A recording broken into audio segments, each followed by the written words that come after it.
Hello, everyone. All right, so welcome to the live for the brand advocacy part. So, wait, let me see if the people are already here. Okay, we'll wait for around 3 more minutes, like few more minutes, just to have more people to come in so that we can start. And of course, first of all, I think I want to apologize for the delay because we were having LCP summit today. That's why in the end, it was kind of delayed and I couldn't make it on time. Yeah. So, however, this phase will kind of like take for half an hour. So I think it will still manage to end by the time that was planned. No worries on that. And yeah, just wait for a few more minutes. We're gonna get more people to come. Then I will start sharing.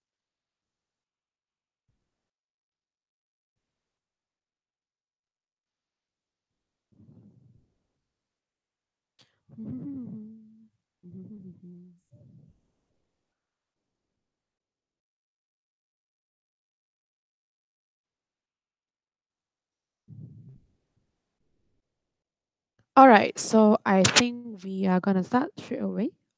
In terms of like what will happen in this pilot delivery phase for brand advocacy.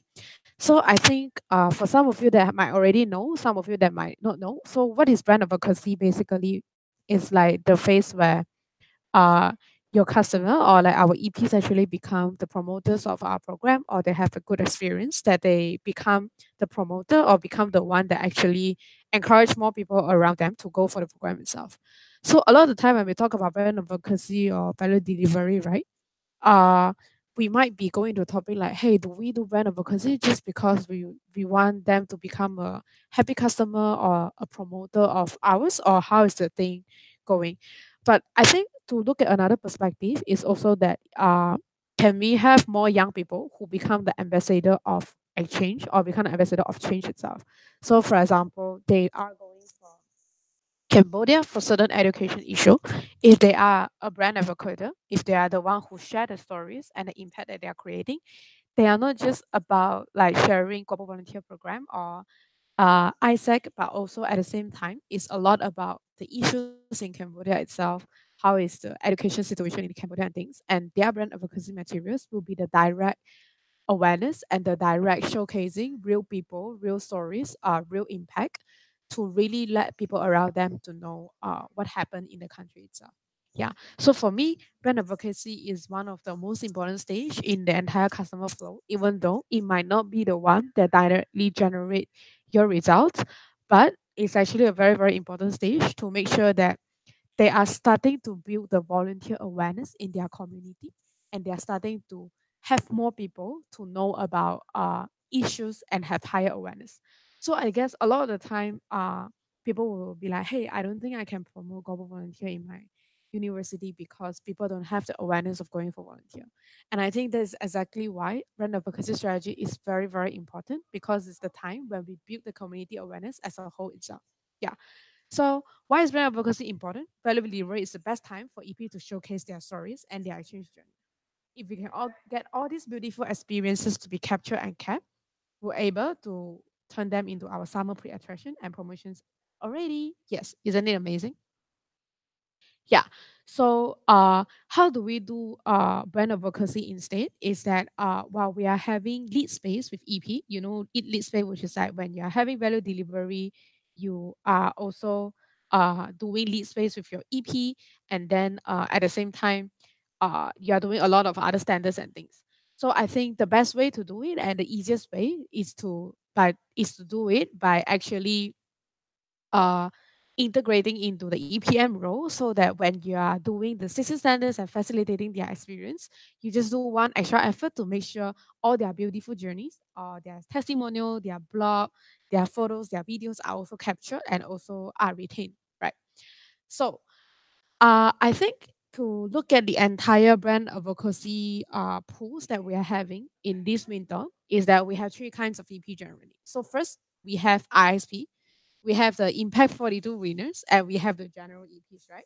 So to not confuse everyone in the process of brand advocacy and things, the thing is that we set the same challenges for all these three kinds of EP, and we'll brand the entire brand advocacy under Impact 42. So what it means is that whoever that is submitting their contents and things, we are gonna start running the brand advocacy campaign, videos, photos, and everything, and then we'll name it under Impact 42. And so what does Impact 42 means is that the 42 days of impact of the person when they are going on exchange in another country. Yeah. But of course, for ISP, what we're gonna do a little bit more extra is that we are gonna target this ISP to take over our Instagram story, so that they can also showcase what is happening in, like in our Instagram story. So something very different in this education space is that I'm just gonna cover overall brand advocacy challenge, but in details in terms of like what will be the role of each EPM in terms of handling value delivery and brand advocacy at the same time. You will join the education space tomorrow so that you can know thoroughly in terms of like what is the role of EPM and also how the thing is being done. So Impact 42, unfolding stories behind the countries, is to have our EPs as the ambassadors for global volunteer and to tell their impactful stories abroad. I think I'm very excited for brand advocacy because I think that's the best time when you see all these impacts, all these stories everywhere in the social media, and you actually are also, part of like cleaning up the content in social media because I think all these stories and content are something that is so quality and so original that you don't know with just one photo that your EP is posting how many youth are gonna see it and how many from those youth they might get their thoughts process triggered or it might help them to reflect or whatever is it. Yeah. So what is all the brand advocacy challenges that we have already set for our EPs? So basically it's like 4 parts: profile picture, photo challenge, video challenge, and blog challenge. And we have designed a one pager uh for the EP so that when you want to explain to them how to do it, we make sure that it's something that is very simple to understand. Yeah, it's just like this. So you don't have to throw them like the entire booklet to explain to them this is what you need to do, blah blah blah. Because the thing is that we want to ease their job as well. So you will just need to have this one pager for them so that they can understand thoroughly. But this one is more like to educate you in terms of like how would the whole brand advocacy campaign be. So during week one of exchange, we want to start a profile picture challenge and the impact as well. So ask EPs to take photos related to either their project activity, people, place, whatever that can be their profile picture. So once they upload to Podio, we will work on the photo design and then we'll give them back and then they can change their profile picture with the caption provided. So challenge your EP to do it during exchange, which is like this is more like during the entire exchange journey itself to take what kind of photos. We have some guidelines as well. And it's the same. We have submission link where they will just submit and then we'll work on the photos and we'll publish to AM social media or we can even tag your EP. Then they can share on their own personal profile as well. Yeah. So it's the same for video. There are also more guidelines in terms of like how what kind of videos or how can they take it. But the thing is like we are only collecting footages, which means we don't have to have them editing the videos, but they just need to work based on these guidelines that are provided, like project activity, people involved, experience in the country, and one uh videos like with them saying my name is what and this is my Impact 42 story, for example. And they will be featured on our social media. So it's the same for blog challenge as well. So it's pretty simple. They only have two ways. One submission, and then you can do your part in reminding them during the list space or things to give them the link, and then they can just submit. It's pretty much last time. Yeah. And at the same time, we have a standards tracker where brand advocacy is integrated into part of the standards tracker as well, just as for you to also clearly track like whether people are actually working on brand advocacy. So it's pretty simple. You can see over there is that they have the entire part for brand advocacy. So you will just try using this one while you are doing your EPM role. Yeah. So role is pretty simple. Just to remind the EP to take part and submit the challenge while you are checking out on how they are doing. And yes, it's time to showcase the Impact 42 stories that we have been talking about so long. Finally, real and quality stories being shown. So what is like the key role of MC and LC in terms of like the difference here in a nutshell is that we will be creating contents. As long as your EP submit, then the people who will edit the footages, the photos, will publish content on the social media and will drive digital engagement. So LC part is a lot on communicating with the EPs, ensuring the EP participate and submit the challenge, assist and troubleshoot EPs on the challenges, and share the national published content to your own local audiences. Yeah.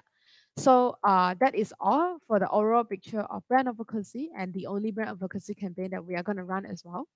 So, however, a little bit more extra that things that are more extra that we did this time, which I think if you have ever done your LPS or you have done it, you will still want to share to your LC, to your EP is still fine as well.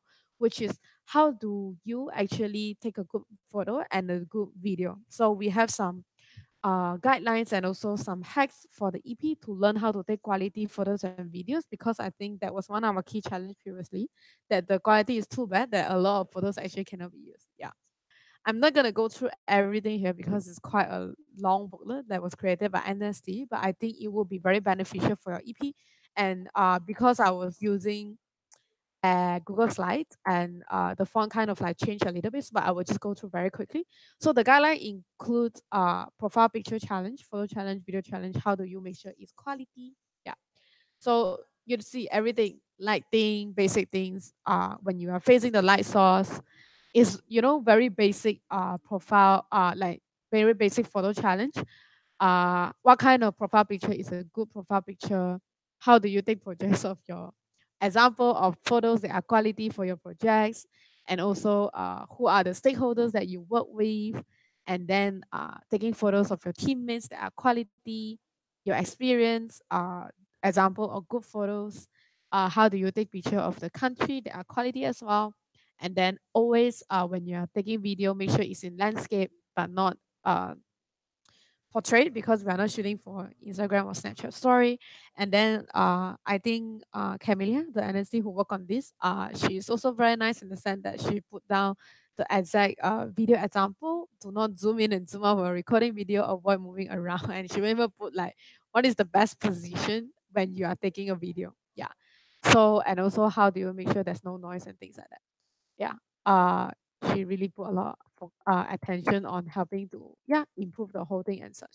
So for you to get all these access to all the resources that's needed, for example the national tracker or this booklet guideline itself for brand advocacy and everything, just make sure you go to this folder bit.ly am value delivery, and then you get all the resources that you need there. And also at the same time for all the forms or the link that we are using, they are actually all Podio link as well, like all this. Yeah, so remember to just send to your EP accordingly to make sure that they can submit on time and integrate into. Yeah, so if you have any questions or doubts, you can ask me anything that you want or to clarify and so on. Yeah. So I think for now, I just want to know if any of you have any questions that you are unclear or anything you don't know how to submit or you want to ask me or you have any challenges or you foresee any problem that you face. Yeah, I will open up the space for you to ask questions. So if you don't have, I will appreciate if you can put a wave, like a wave sign, so that I understand that you are clear and you have no questions as well.